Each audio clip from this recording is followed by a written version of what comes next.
నిన్న పరకామణిలో కూటమి ప్రభుత్వం వచ్చిన తర్వాత తిరుమలలో జరిగిన దారుణం వెలుగులోకి వచ్చింది. ఈరోజు ప్రముఖంగా పత్రికలో వచ్చింది. ఆశ్చర్యంగా దాని మీద మాట్లాడతాను. మళ్ళీ ఆశ్చర్యంగా మరో ముఖ్యమైన విషయం, చెన్నై వెంకటేశ్వర స్వామి టెంపుల్లో ఉన్న పరకామణిలో 6/10/2024లో అక్కడ ఎస్ కృష్ణకుమార్ అనేటువంటి సీనియర్ అసిస్టెంట్ పరకామణి లెక్కింపులో రిజిస్టర్లో నమోదు చేయవలసినటువంటి డబ్బులకు సంబంధించి జరిగినటువంటి చోరీ అంశం. దీని మీద 6/10/2024లో జరిగినటువంటి ఈ విషయం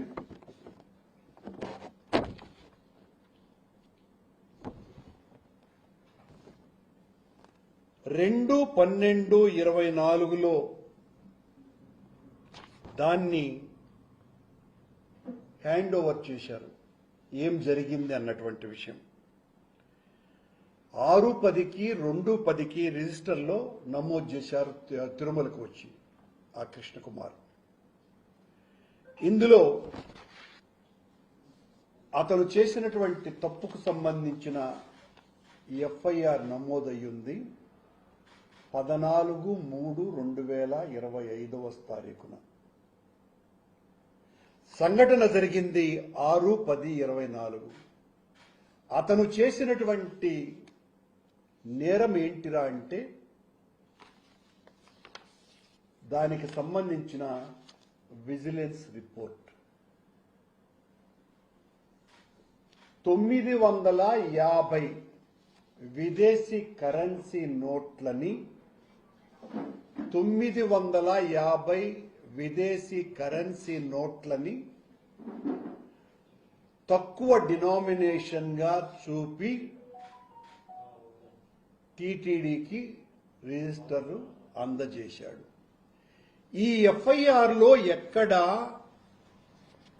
నమోదు చేయబడ్డటువంటి ఈ ఎఫ్ఐఆర్లో ఆ 950 ఫారిన్ నోట్ల యొక్క డినామినేషన్స్ ఏంటి అన్నది ఏమాత్రము కూడా తెలపకపోవటం ఆశ్చర్యకరమైనటువంటి విషయం. ఈ 950 ఫారిన్ నోట్లు మా దృష్టికి వచ్చింది $950 $100 నోట్లు, అంటే 87,21,000 రూపాయల డాలర్లని $1గా పెట్టాడో లేకపోతే $2గా పెట్టాడో తెలియదు. కానీ ఎఫ్ఐఆర్లో చెప్పినటువంటి దాని ప్రకారం 6,74,047 రూపాయల మిస్యూజ్ జరిగిందని మాత్రమే వీళ్ళు ఎఫ్ఐఆర్ నమోదు చేశారు. కానీ వాస్తవం 950 $100 నోట్లు జరిగినటువంటి ఘోరం నేరం అదైతే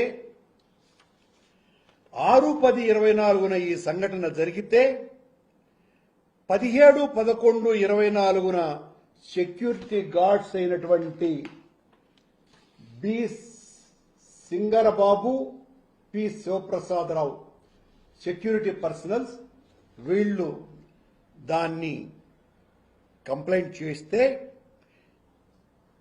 19/2/25 విజిలెన్స్ రిపోర్టు ఈఓకి సబ్మిట్ చేసినారు. కానీ కేసు రిజిస్టర్ 14/3/2025 చేసినారు. ఇంత కాలయాపన చేయటం వలన ఈ నిందితుడైనటువంటి కృష్ణకుమార్ అసలు అరెస్టే కాల. 87,21,000 రూపాయల దొంగతనాన్ని, విదేశీ కరెన్సీని దొంగతనం చేసిన కృష్ణకుమార్ను పోలీసులు అరెస్టే చేయలేదు. అతన్ని ఉద్యోగంలో కొనసాగిస్తున్నారు. ఆశ్చర్యకరంగా అతను సుప్రీంకోర్టుకు వెళ్లి యాంటిసిపేటరీ బెయిల్ తెచ్చుకోగలిగినాడు.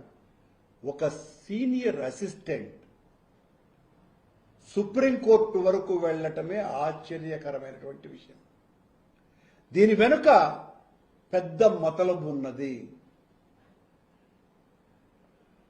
కూటమి ప్రభుత్వం వచ్చినప్పటి నుంచి జరుగుతున్నటువంటి అనేక ఘోరాలు, నేరాలలో ఇది ఈ కృష్ణకుమార్ $950 నోట్ల కుంభకోణం మామూలు విషయంది కాదు.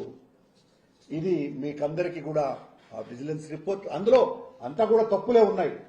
ఎఫ్ఐఆర్ రిపోర్ట్ తప్పు, అతన్ని అరెస్టు చేయలేదు పార్థసారథి అని ఆయన దీని మీద కంప్లైంట్ చేస్తున్నాడు ఏఈఓ. కానీ ఏ రకమైనటువంటి చర్యలు లేవు. ఈరోజు టీటీడీ ఒక ప్రకటన ఇచ్చింది. నిన్న జరిగినటువంటి వ్యవహారంలో సాక్షి పేపర్ ఇచ్చినటువంటి ఏదైతే స్టోరీ ఉన్నదో అదంతా కూడా చాలా తప్పని, ఈ తప్పు వాళ్ళు అంగీకరిస్తూనే ఇలా ఎలా జరుగుతుంది, కోట్లాది రూపాయల కుంభకోణం అన్నారు, ఒక బంగారు బిస్కెట్ దొరికింది అని చెప్పి 12 మంది సాక్షుల్ని విచారించినాము. 12 మంది సాక్షుల్ని విచారించి కేసు నమోదు చేశాము. తప్పుడు కేసులు తప్పుడు వార్తను ప్రచురించినారు అని టీటీడీ వారికి, చంద్రబాబు గారికి, ముఖ్యంగా ఆ ప్రకటన ఇప్పించినటువంటి బిఆర్ నాయుడికి, చంద్రబాబు గారి తొత్తులైనటువంటి కొత్తగా వచ్చిన అధికారులు ఎవరైతే ఉన్నారో ఆ అధికారులు బలవంతంగా ఇచ్చినటువంటి ఆ ప్రకటనలో, అయ్యా పరకామణిలో చోరీకి పాల్పడ్డ పెంచిలయ్యా 24 క్యారెట్ల గోల్డ్ లాంటి దొంగ, మామూలు దొంగ కూడా కాదు. ఎందుకంటే అతను 24 సార్లు బంగారు దొంగతనాలను చేసినాడు. ఒకసారి కాదు కదా, అతను ఒకసారి బంగారు బిస్కెట్ దొంగతనం చేసిన దాని మీద కేసు పెట్టినారు. ఆ తర్వాత టీటీడీనే వివరించింది ఆయన దగ్గర అనేక సొత్తును రికవరీ చేసుకున్నామని. మరి అన్నిసార్లు ఒక్కసారే అన్ని సరుకు దొరకలేదు కదా. ఇంత సరుకు దొరకటం అన్నది అసాధ్యం కదా. ఒకటేసారి 555 గ్రాముల బంగారు, 117 గ్రాముల వెండి దొరకటం కూడా ఒకేసారి అసాధ్యము. మర్మాంగాల్లోనో ఎక్కడో పెట్టుకొని పోతే తప్ప అది సాధ్యమయ్యే పని కాదు. అది కూడా అతి తక్కువ తీసుకుపోగలగాలి ఎవరైనా కానీ. ఇన్నిసార్లు దొంగతనం చేసినటువంటి పెంచిలయ్య మీద 24 కేసులు టీటీడీ వారు మీరెందుకు కేసులు పెట్టలేదు? 24 కేసులు. రవికుమార్ అనే వ్యక్తి $75,000 రూపాయల విలువ చేసే 8 $100 నోట్లు దొరికితే దాని మీద జరిగినటువంటి రాద్ధాంతం, మా మీద చేసినటువంటి ఆరోపణలు, మమ్మల్ని అందరినీ జైలుకు పంపించాలా అనేటువంటి భీకర ఘోషణ, అరుపులు, ఫిర్యాదులు, దానికి సంబంధించి సిఐడి, ఏసీబీ విచారణలు ఇన్ని జరిగినాయే.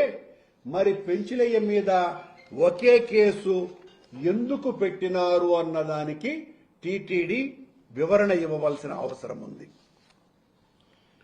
వైసీపీ హయాంలో అదిగో పులి ఇదిగో తోక అని గోల చేసే టీడీపీ నీ మోసేటువంటి మోతగాళ్ళు ఇప్పుడు మౌనం ఎందుకు దాయిస్తున్నారు? ఇంకా మా మీదనే దాడి చేయడానికి ఎందుకు ప్రయత్నం చేస్తారు? పెంచులయ్య వెనక అనే చిన్న చేప వెనక ఉన్న తిమింగళాలు ఏవి? 24 సార్లు దొంగతనం చేశాడు. ఆయన బినామీలు ఎవరు అన్నదాని జోలికి వెళ్లలేదు. అదే రవికుమార్ బినామీలు ఎవరు ఏంటి అన్నదాని మీద 1.5 సంవత్సరాలు సుదీర్ఘమైనటువంటి చర్చ విచారణ జరుగుతూనే ఉన్నది. టీటీడీ విజిలెన్స్ ఎంక్వైరీ జరిగింది. ఆ తర్వాత కోర్టు ద్వారా సిఐడి ఏసీబీ విచారణ జరిగింది. మళ్లీ ఈ రోజున ఆ అధికారుల మీద టీటీడీకి పంపించినటువంటి తొత్తు అధికారి చేత కంప్లైంట్ వేరుగా ఇప్పించి వాళ్లను అధికారులను పోలీసు అధికారులను జైళ్లకు పంపించే కార్యక్రమపు ఎత్తుగడలు కూడా చేస్తున్నారన్నటువంటి విషయం కూడా మా దృష్టిలో ఉంది. భక్తులు శ్రీవారికి నిలువు దోపిడీ ఇస్తారు. శ్రీవారినే నిలువు దోపిడీ చేసే కొలువు దోపిడీ ఇక్కడ నడుస్తున్నది. నెయ్యి విషయంలో నిందలు వేసి శ్రీవారి ఆగ్రహానికి గురైన చంద్రబాబు గారికి ఇదిగో ఇప్పుడు జరిగేటువంటి ఈ సంఘటనలన్నీ కూడా ముందు నొయ్యి వెనుక గొయ్యిలాగా తయారయ్యింది. అపచారాలకు పాల్పడే వారికి గ్రహచారం చుట్టుకుంటుందంట. అందుకు ఇదే ఉదాహరణ. భగవద్గీతనే అవమానించి ఆఖరి గీతను కూడా దాటేశారు. రాజగోపాల్ నాయుడు హయాంలో రాజపాపాలు జరుగుతున్నాయి. శ్రీవారి కానుకలకు భద్రత కలిగించలేని టీటీడీ పాలక మండలి అధ్యక్షుడు ఈ సందర్భంగా బిఆర్ కాముడు ప్రాయశ్చిత్తంగా తన ఆస్తుల్ని టీటీడీకి రాయించాలి. రవికుమార్ ఏ రకంగా అయితే తన ఆస్తులన్నీ కూడా తను 75,000 రూపాయలు మాత్రమే దొంగతనం చేసి దొరికినాడు. కానీ దొరికిన ఆ దానికి ప్రాయశ్చిత్తంగా ఆయన పిల్లలు భార్య అధికారిక లెక్కల ప్రకారం 15 కోట్లు అసలు విలువ 100 కోట్ల విలువైనటువంటి ఆస్తులు టీటీడీకి రాయించినారు. దాని మీద ఎంత రాద్ధాంతం చేసినారు, ఎలా రాయించినారు, దీని వెనుక ఉన్నదెవరు, ఆ కుట్ర బయటికి రావాలి. జగన్మోహన్ రెడ్డి తిన్నాడు, కరుణాకర్ రెడ్డి తిన్నాడు, సుబ్బారెడ్డి తిన్నాడు, ధర్మారెడ్డి గారు తిన్నారు అని అనేక రకాలైనటువంటి ఆరోపణలు చేసినటువంటి మీరు ఈ రోజున ఆ ధనం ఎందుకు వాపస్ తీసుకోలా? అది తప్పైనప్పుడు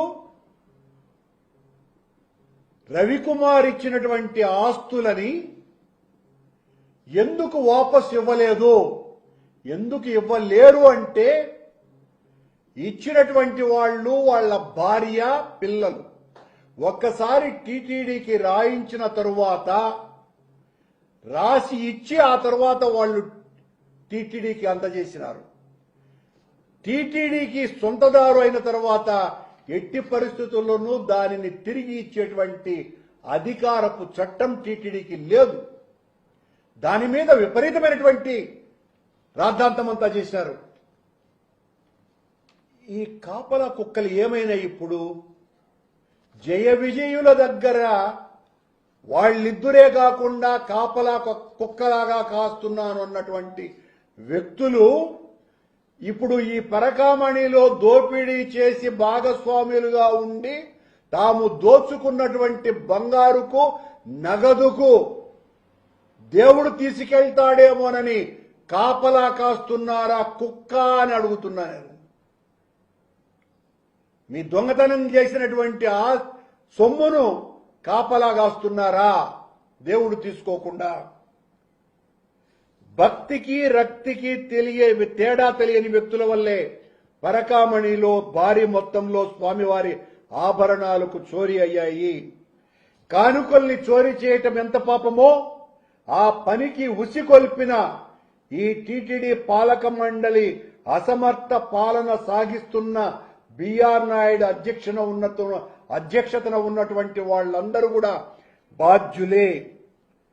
కూటమి నియమించిన పాలక మండలి శ్రీవారి ఆభరణాలు కానుకలకు రక్షణగా కంటికి రెప్పలా ఉండాల్సింది పోయి ఆ కనురెప్పే శ్రీవారి ఆభరణాలను కాటేస్తోంది.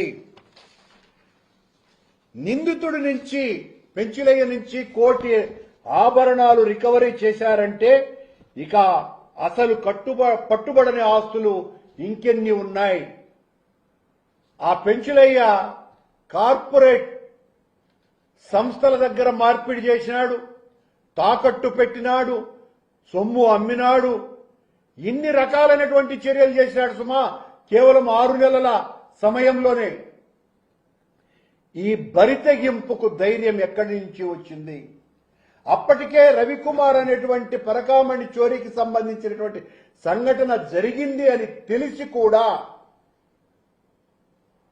ఇంత బరితెగింపుకు వచ్చారు అంటే మా మీద దాడి చేయటానికి రవికుమార్ విషయాన్ని బయటికి వదులుతూ లోపాయికారిగా ఇలాంటి దొంగలతో పరకామణి సొత్తంతా కూడా దోచుకునేటువంటి ప్రయత్నం చేశారు అన్నది సుస్పష్టం. వీళ్ళ మా మీద విమర్శలు చేసేది. ఇప్పుడు ఛాలెంజ్ విసురుతున్నాం.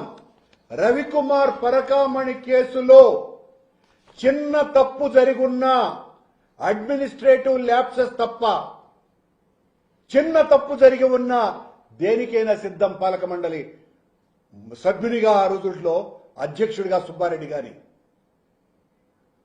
దానికి సంబంధించి వీడియో బయటికి తీసినారే, పెంచిలయ్య దోపిడీకి సంబంధించి వీడియోలు ఎందుకు బయటికి రాలేదు?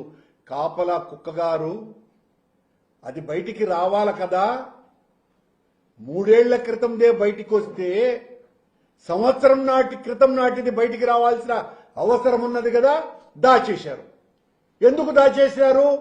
అవి బయటికి వస్తే ఆ రోజు ఇంకా ఎవరెవరు దొంగతనం చేశారో కూడా దొరుకుతాయి కాబట్టి.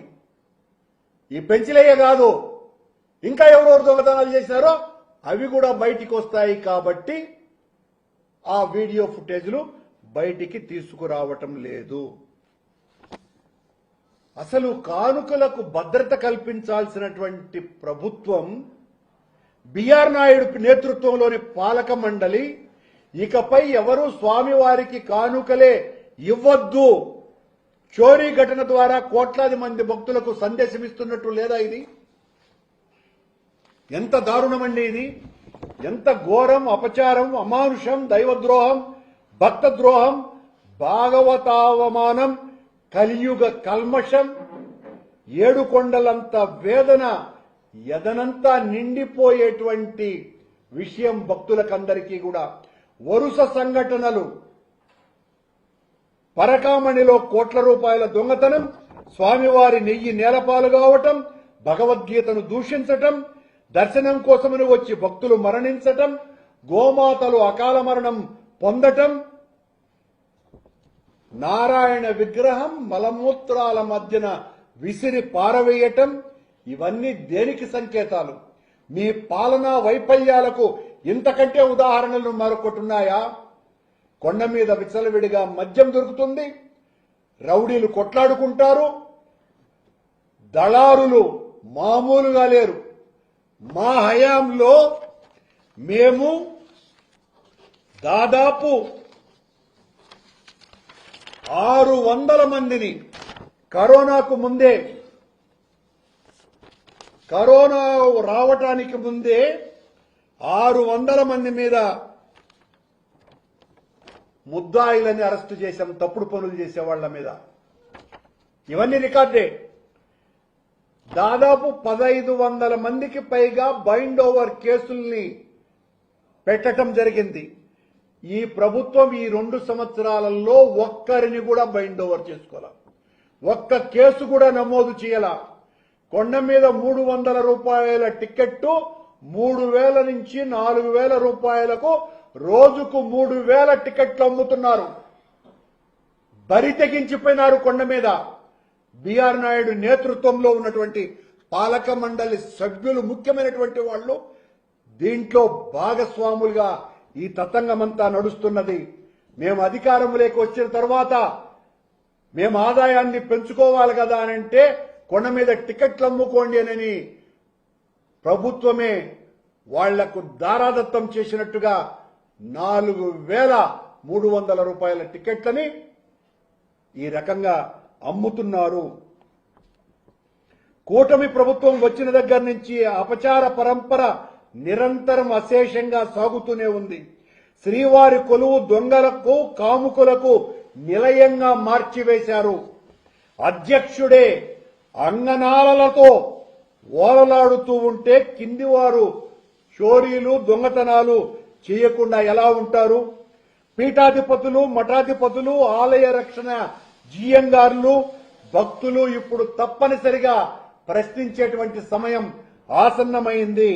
అన్యాయాన్ని అనంత కోటి గొంతుకులతో నినదించాలి. అష్టగ్రహ కూటమి ఏర్పడితే అన్ని అరిష్టాలు అంటారు పెద్దలు. ఈ త్రికూటమి పాలన వలన త్రిలింగ దేశం దైవానుగ్రహానికి లోనవుతుందని జనం భీతిల్లుతున్నారు. ఒకటి కాదు రెండు కాదు, ఈ రకంగా నిన్న పెంచలయ్య పరకామణిలో జరిగినటువంటి దొంగతనాన్ని సమర్థించుకోవటానికి టీటీడీ ఈ రోజున పడిన పాట్లు చంద్రబాబు నియమించినటువంటి భక్తాగ్రేసుడైనటువంటి దాస్యుడు ఇప్పించినటువంటి ఆ ప్రకటన అదేమన్నా కోట్ల రూపాయల దొంగతనమా?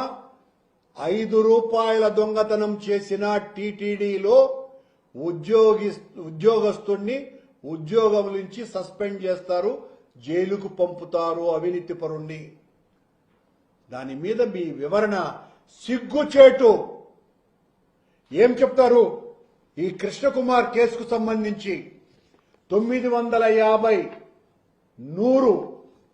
$100 నోట్లని 87,21,000 రూపాయల నోట్లని దొంగతనం చేసినటువంటి కేసును పూర్తిగా నీరుగార్చేసినారు. అతను అరెస్టు కూడా కాల, ఉద్యోగం హాయిగా చేసుకుంటున్నాడు. మీరేమో దాచేసినారు. మీ ప్రభుత్వాన్ని మోసేటువంటి తొత్తులైనటువంటి ప్రసార మాధ్యమాలు.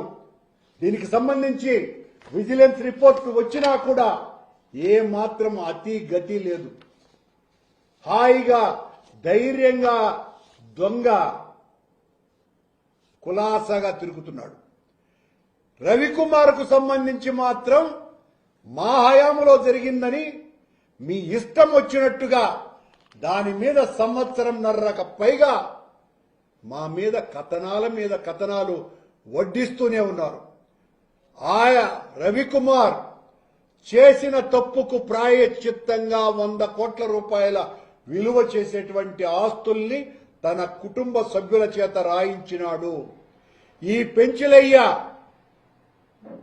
ఆస్తులు రాయించుకున్నారా? టీటీడీ పెద్దలు రాయించుకోలా. అతని దగ్గర కొట్టేసి ఉంటారు. మిగతావి ఆస్తులన్నీ కూడా కాపలా కుక్కలు కొట్టేసి ఉంటాయి. కృష్ణకుమార్ 950 $100 నోట్లను కొట్టేస్తే ఆ కొట్టేసిన నోట్లను 950 విజిలెన్స్ రిపోర్టులు ఏమో 949, ఎఫ్ఐఆర్లు ఏమో 950. అక్కడ కూడా తేడా ఉంది. ఇందులో అంత డబ్బు కొట్టేస్తే ఆ డబ్బును మింగిందెవరు? 6,74,000 రూపాయలుగా మాత్రమే ఎలా చూపినారు? అతని మీద కేసు నమోదు చేసిన సుప్రీంకోర్టు వరకు వెళ్లగలిగేంత సమయం ఎలా ఇవ్వగలిగినారు? ఈ విషయాలన్నింటి మీద ఎంక్వైరీ వేయాలి. పెంచలయ్య మీద జరిగినటువంటి కుంభకోణం మీద, ఆ నేరం మీద, కృష్ణకుమార్ చేసినటువంటి నేరం మీద, ఈ పరకామణి దొంగతనం మీద సిఐడి ఏసీబీ ఎంక్వైరీ చేసేటువంటి దమ్ము మీకు ఉన్నదా? చంద్రబాబు నాయుడు గారు అసలు వాస్తవాలు బయటకు వచ్చేస్తాయి అప్పుడు, ఎవరు ఏంటి అన్నటువంటి విషయాలు. కానీ ఎట్టి పరిస్థితులను చంద్రబాబు గారి ప్రభుత్వం ఆ పని చెయ్యదు. ఉద్దేశపూర్వకంగా మా మీద ప్రచారానికి మాత్రం వాడుకున్నారు. ఏ మాత్రము కూడా నైతిక విలువలు లేని పాలక మండలి అధ్యక్షుడి వ్యవహార శైలి వలన మరింతగా టీటీడీ ప్రతిష్ట దిగజారిపోయింది. ఈ టీటీడీ చైర్మన్ కొండ మీదికి రావటానికే అనర్హుడు. అంత అనైతిక వ్యక్తిని, అంత పాపాత్ముణ్ణి పాలక మండలి అధ్యక్షునిగా చేసి ఈ పాపాలనన్నింటినీ కూడా ఓ పుట్టలాగా, ఓ అవినీతి కొండలాగా ఆ బిఆర్ నాయుడే చెప్పినాడు, కొండ మీద ఇంకొక కొండ ఉంది చెత్త కొండ అని. ఆ చెత్త కొండ అంటే వీళ్లు తయారు చేస్తున్న ఈ అవినీతి కొండ, ఆ చెత్త కొండ కాదు. ఇలా ఈ పాపాలన్నీ కూడా నిరంతరము బయటికి వస్తున్నాయి. దీనికి ప్రాయశ్చిత్తంగా తెలివైన వాడైతే వేల కోట్ల రూపాయల అవినీతితో సంపాదించిన బిఆర్ నాయుడు తన ఆస్తులన్నీ కూడా టీటీడీకి రాసివ్వాలని డిమాండ్ చేస్తున్నాము. ఇది పరిస్థితి. ఇంత దారుణాలు కొండలో జరుగుతున్నాయి. పరకామణిలో పెంచలయ్య ₹1 కోటి పైగా దోపిడీ చేసినాడు. కృష్ణకుమార్ 87,21,000 డాలర్ల నోట్లను మింగినాడు. కేసులకు మాత్రం పటిష్టమైనటువంటి రీతిలో టీటీడీ వాళ్లు పెట్టడం లేదు. అందుకే దొంగలు యథేచ్ఛగా దొంగతనాలు చేస్తూనే ఉన్నారు.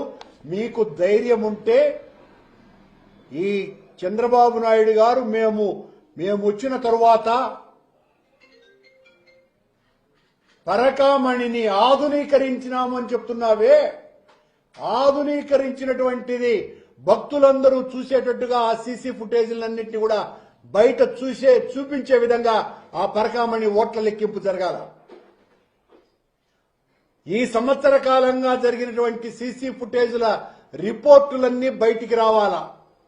అప్పుడు దొరుకుతారు ఎంతమంది దొంగలు ఉన్నారు అని భక్తులు తేలుస్తారు బయటికి.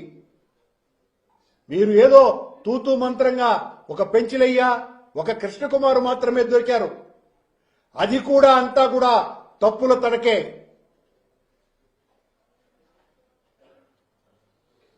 దీని మీద సమగ్రమైనటువంటి విచారణ జరగాల. మేము కూడా ఖచ్చితంగా కోర్టును ఆశ్రయిస్తాం.